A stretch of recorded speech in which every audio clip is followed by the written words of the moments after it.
So for a back massage, what we're going to do is outline the bony prominences of the spine, and then we've got the scapula here, spine of the scapula, and the collarbone. So they're the bony borders that we're going to work between. So we're going to focus on this little channel here first, in between the spine and the scapula, the shoulder blade, and the inside border of that shoulder blade, which you should be able to feel. So we're going to work from the head down to the spine. It's not important which way we work when it comes to the torso. We can work in each direction. And what we're doing here is just massaging superficially, not too deep. And then we can start to reinforce that. Now start to go a bit deeper, so reinforce thumb.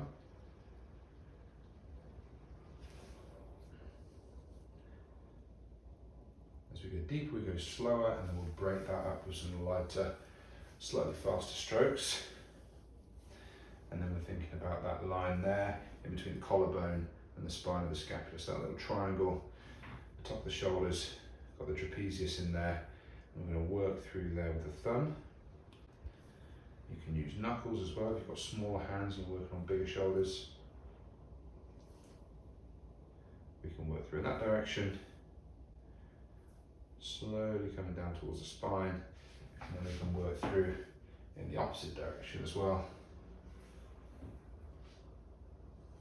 And then breaking those deeper strokes up with some lighter work. So that's effleurage. If you want to focus in on this upper trap area, we can come from the opposite angle, so we're going to come from the opposite side. A few things that we can do there. So we're going to do some petrissage, which is kneading. So we're keeping the fingers there to hold our point, and then we're going to work through with the thumbs. Give those thumbs a break. We can come back through with some pull throughs through the upper traps. I'm feeling the bony borders, and then when I feel the soft tissue, then I'm starting to dig in, following on with the other hand, trying to keep that stroke continuous.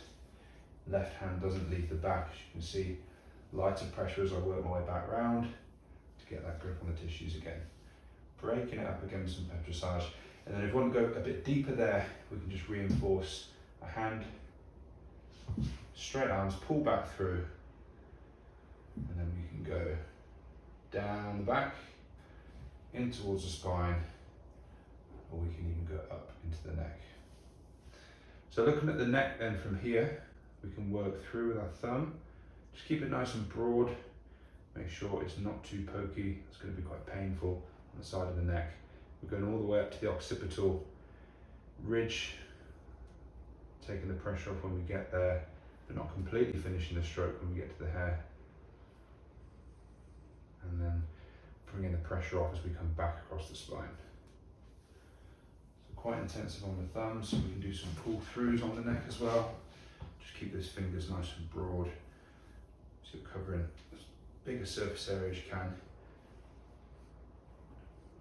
And then from this angle, we can get into some nice petrissage on the neck as well. So we're just picking up and putting down. We can put the focus on the fingers, we can put the focus on the thumbs, or we can do a bit of both. And what you can see me doing there is just spreading more lotion on the right side because we haven't got much there. And then we can combine effleurage and petrissage by working up and then back down. Just coming back in with this left hand here to finish off the stroke, pushing down into the tissues, coming back across and then picking them back up with this opposite hand. Fingers and thumbs up into that occipital ridge. You'll feel when you hit the base of the skull, there's some muscles underneath that little ridge that usually feel quite nice with a bit of deep tissue massage. So we've also got working medial to lateral, so inside to outside, so we can work from the spine out towards the scapula. And when we hit that medial border, which is just there, we're going to stop. We can put a bit of pressure on, trying to move that scapula along a little bit. You can see it move there, usually feels quite nice. We're just going with what we can, we're not going to force it. You can see I'm keeping contact on the way back, but very lightly. And as that pressure gets deeper, we move a lot slower. Break that up again with some superficial light massage.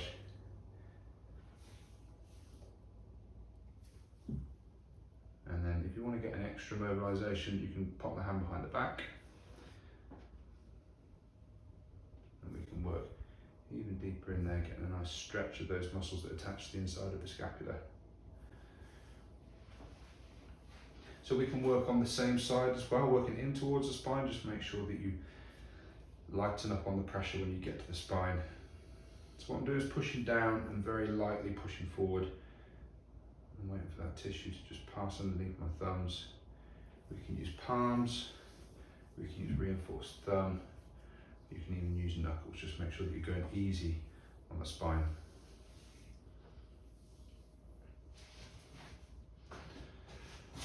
So finishing off, it's quite nice to do some basic effleurage down the back and then come back up, try and cover as much of that surface area as you can.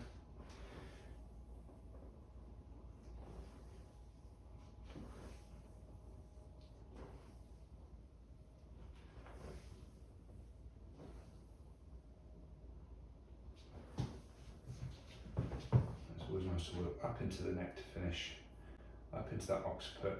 I'm trying to keep those fingers flat and broad, not pokey. We're going all the way around from the sides of the neck, a muscle called sternocleidomastoid, and then around close into the spine but not directly on top of it. We can do a bit of Petrissage from there as well.